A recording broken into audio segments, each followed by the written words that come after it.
अफगान या कोई और गैर कानूनी गैर मुल्की पाकिस्तान छोड़ दें। हुकूमत ने डंडा उठा लिया। पासपोर्ट बनवाएं, वीजा लगवाएं या अपने मुल्क जाएं।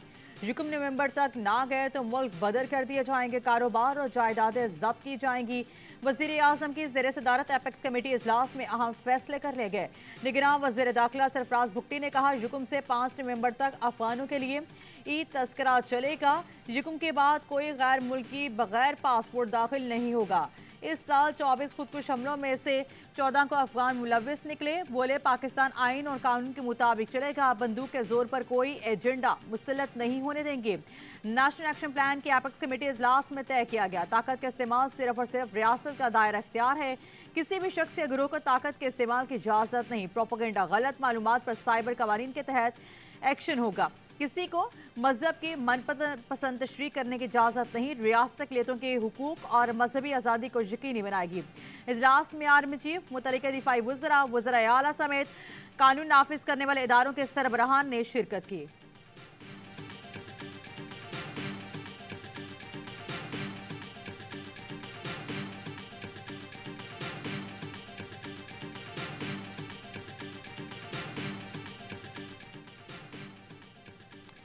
पाकिस्तान के पास आगे बढ़ने का वाहिद रास्ता मुत्तहिद होकर चैलेंजेस का सामना करना है। आर्मी चीफ की एपेक्स कमेटी इजलास के आखिर में गुफ्तगू, कहा, रियासत की रेट कायम करने के लिए हर हद तक जाएंगे।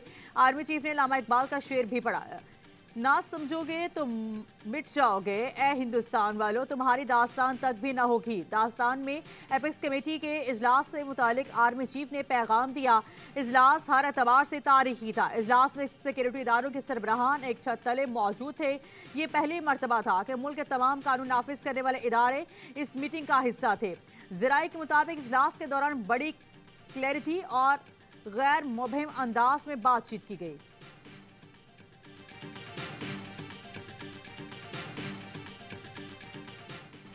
मार्शल लगे तो सब हथियार फेंक देते हैं। पार्लियामेंट कुछ करे तो हल्फ याद आ जाता है। मार्शल लॉ के सामने भी सर उठाया करें, बोला करें, हम नहीं मानेंगे। ये बात practice and procedure act case में चीफ जस्टिस काजी फायजीसा के रिमार्क्स, कहा, माजी में आइन से खिलवाड़ करने के इख्तियार देकर क्या जस्टिस से हल्फ नहीं तोड़ा।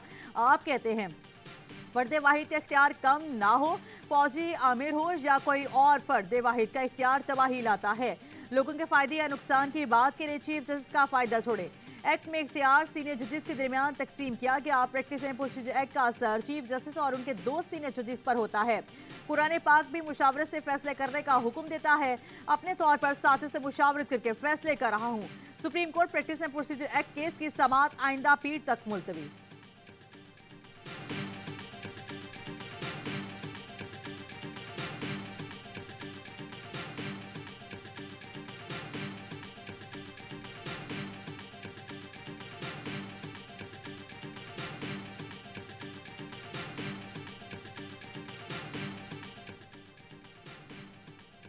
आइन का आर्टिकल 191 वाज़ेह तौर पर कहता है, सुप्रीम कोर्ट अपने रूल्स खुद बनाएगी। जस्टिस आसुल हसन के रिमार्क, सवाल उठाया कि अगर पार्लियामेंट ये कानून बनाना चाहे कि 184(3) से मुतालिक मामला के बेंच बनाने और बेंच में जजेस की तादाद का तयन पार्लियामेंट करेगी। अगर उनके पास ये इस्लाहात हैं तो फिर ये कानून क्यों नहीं बना सकते। अपील्स का हक देते रहे तो कोई भी फैसला कभी हतमी नहीं हो सकेगा। जस्टिस मुनीब अख्तर ने कहा कि अगर पार्लियामेंट ही कह दे कि ये कानून विफाकी हुकूमत बनाएगी तो फिर यहाँ तो मामला ही नहीं रुकेगा। जस्टिस मुजाहिर नकवी ने कहा, सुप्रीम कोर्ट चीफ जस्टिस और जजेस से बनती है। चीफ जस्टिस अपने इख्तियार से कुछ इंतकामी काम जजेस को देते हैं। अगर 3 रुकनी कमेटी बनाई गई तो जजेस में बराबरी का तस्वुर मजरूर नहीं होगा।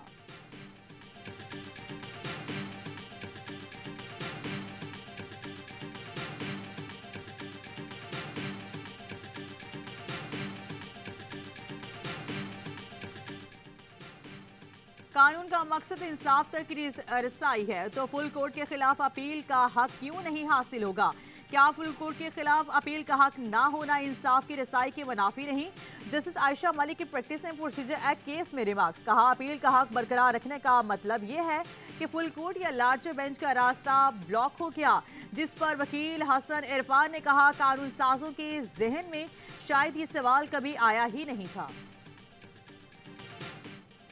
नवाज शरीफ चौथी बार वजीर आजम बनने आ रहे हैं। पीटीआई 5 साल पूरे करती तो मलबा उठाने वाला कोई ना होता।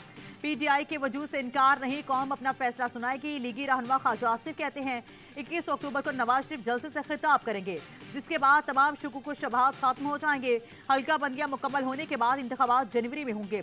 राना सनाउल्लाह कहते हैं नवाज शरीफ अदालत के सामने सरेंडर करेंगे। कानूनी टीम हिफाजती जमानत के लिए तैयारी कर रही है। साबिक वज़ीर दाखिला ने धमकी दी कि हमसे और हमारे कायद के साथ बुरा करने वालों को भूले नहीं, वक्त आने पर मामला तय करेंगे।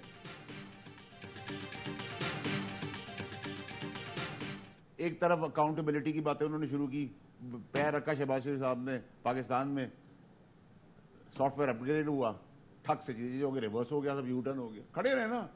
और भाई 13 जमातों की 13 लीडरशिप एक्सपायर्ड है, इनका माजी ना भूलें।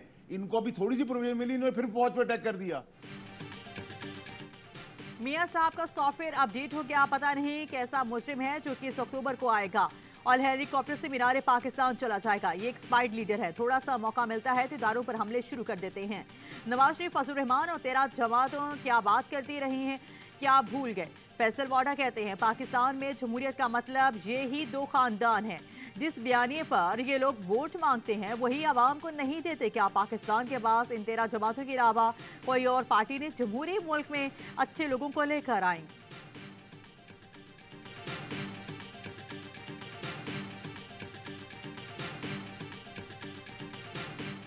एक अदालत ने उसको नाजायज ही सही मुजरिम करार दिया है। मुजरिम को कैसे हिफाजती बेल मिलेगी, किस कानून के तहत मिलेगी? नाजायज ही सही, लेकिन नवाज शरीफ एक मुजरिम है, अदालत एक मुजरिम को कैसे जमानत देगी? पीपी रहनुमा खुर्शीद शाह की प्रोग्राम खबर मेहर बुखारी के साथ में गुफ्तगू, बोले अदालत ने नवाज शरीफ को गलत सजा दी होगी लेकिन वो मुजरिम है। मियां साहब घबराए नहीं, हुकूमत बनाने के लिए वोट नहीं तो पीपी सपोर्ट करेगी। जनवरी के आखिरी हफ्ते में भी इलेक्शन ना हुए तो आगे ब्लैक कॉरिडोर है। अफसोस है जमहूरियत के लिए नून लीग और JUIF खामोश है। निगरान हुकूमत में 7 लोग नून लीग के बैठे हैं। कैसे लेवल प्लेइंग फील्ड है? ये लोग कमर जावेद बाजवा और साकिब निसार का कुछ नहीं कर सकते।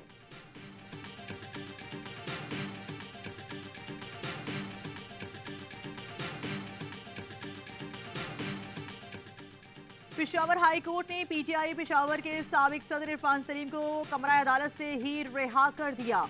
चीफ जस्टिस मोहम्मद इब्राहिम ने पूछा अदालती अहकामात के बावजूद क्यों गिरफ्तारी की गई? अदालती अहकामात पर अमल नहीं होगा तो फिर हमें कुर्सी पर बैठने का हक नहीं। डिप्टी कमिश्नर और पुलिस इतने ताकतवर हो गए कि अदालती अहकामात पर अमल नहीं करते। मुल्क इधर उधर भी हो जाए तो भी अदालती अहकामात की खिलाफ वर्जी बर्दाश्त नहीं। हाई कोर्ट के तकद्दुस पर आंच नहीं आने देंगे। किसी ने अदालती अहकामात की खिलाफ वर्जी की तो उसको नहीं छोड़ेंगे। चीफ सेक्रेटरी IG यकीन दहानी कराएं, आइंदा ऐसा नहीं होगा।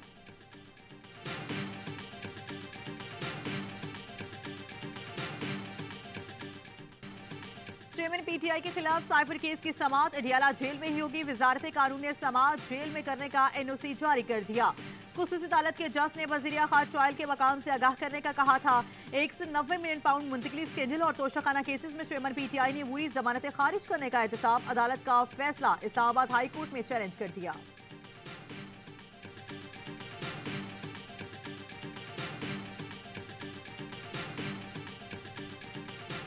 इमरान खान साहब की जो है जिंदगी को खतरा है जेल में। जितनी कैपेसिटी है उससे दोहरे से भी ज्यादा यहाँ प्रिजनर्स को रखा गया है। स्पेस इतनी भी नहीं है कि वो अपने पाँव अपने सीधे कर सकते। कल भी जो है मोहतरम इमरान खान साहब को उन्होंने उस सेल से निकाल के एक छोटे सेल में रख दिया है और बाहर बड़ा सख्त किस्म का एक पैरा लगा दिया है।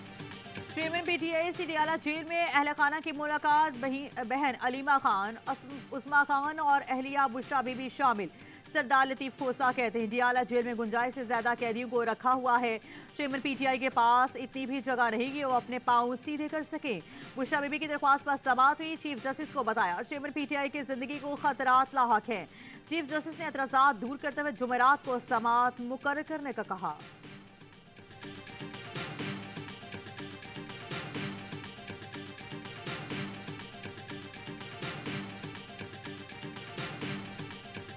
पाकिस्तान ने यूक्रेन को हथियार दिए या नहीं वही बता सकता है। अमेरिकी नेशनल सिक्योरिटी काउंसिल के तर्जुमान जॉन कर्बी ने कहा कई ममालिक यूक्रेन की मदद करने पर अवामी तवज्जो नहीं चाहते। एक सवाल पर जॉन कर्बी ने कहा, चेयरमैन पीटीआई के लिए व्हाइट हाउस के बाहर पाकिस्तानियों के मुजाहरे से अमेरिका का कोई ताल्लुक नहीं।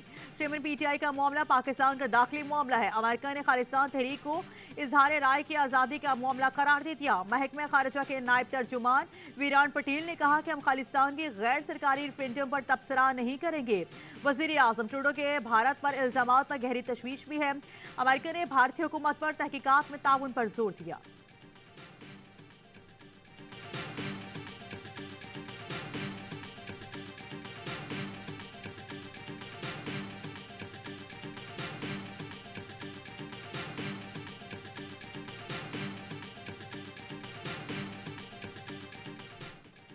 और ग्रीन शर्ट्स को दूसरे वार्म अप मैच में 14 रन से शिकस्त।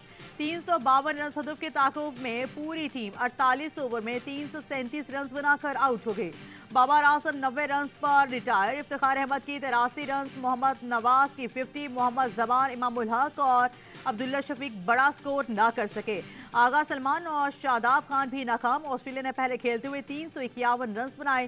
क्लिन मैक्सवेल और कैमरॉन ग्रीन ने 50 स्कोर की। उसामा आमिर को 2 विकेट मिली। वर्ल्ड कप के मैचेस कल से शुरू होंगे। पाकिस्तान 6 अक्टूबर को नीदरलैंड्स के खिलाफ मैच से मुहिम का आगाज करेगा। संजय के इस मुकाबले आप देख सकेंगे पाकिस्तान के पहले HD स्पोर्ट्स चैनल ए स्पोर्ट्स पर बराह रास्त।